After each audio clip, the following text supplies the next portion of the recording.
Hello అందరికీ, అందరూ ఎలా ఉన్నారు? అందరూ బాగున్నారా? చూడండి చెనక్కాయలు ఎంత బాగున్నాయి, టేస్టీగా చాలా బాగున్నాయండి. ఈ చెనక్కాయలు అనేది మా బుడతాడు చూడండి దొంగలాగా చేయిపెట్టి లాగేస్తున్నాడు ఆ చెనక్కాయల కోసము. మా క్వార్టర్స్లోన మా పక్కింటి సిస్టర్ వాళ్ళు ఇవి ఇచ్చారండి.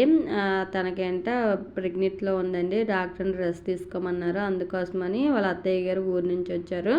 ఊరు నుంచి వచ్చినప్పుడు ఈ చెనక్కాయలు ఈ నువ్వుల చెక్కీలు తీసుకుని వచ్చారు. ఆ నువ్వుల చెక్కీలు చాలా బాగున్నాయి, తీయగా ఉన్నాయండి. ఈ చెనక్కాయలు కూడా తీసుకుని వచ్చారు, మాకు కొంచెం ఇచ్చారు. మేము అందులో చెనక్కాయలు ఉడకబెట్టామండి, చాలా బాగున్నాయి. ఊరు నుంచి తీసుకుని వచ్చారు కదా, అందుకే చాలా బాగున్నాయి. మనం కొనుక్కోవడం కంటే వాళ్ళు పండించుకుంటారటండి, అందుకోసము చాలా బాగున్నాయి. ఇలాంటి వీడియోలు మీకు కూడా చూడాలనుకుంటే నేను వీడియోలు అప్డేట్ చేస్తుంటాను, చూడండి. చాలా బాగుంటాయి వీడియోస్ అనేది. మీకు ఈ వీడియో మీకు నచ్చినట్లయితే నా ఛానల్ మీరు సబ్స్క్రైబ్ చేసుకోకపోతే సబ్స్క్రైబ్ చేసుకోండి. లైక్ చేయండి, షేర్ చేయండి, కామెంట్ చేయండి. బాయ్ అందరికీ.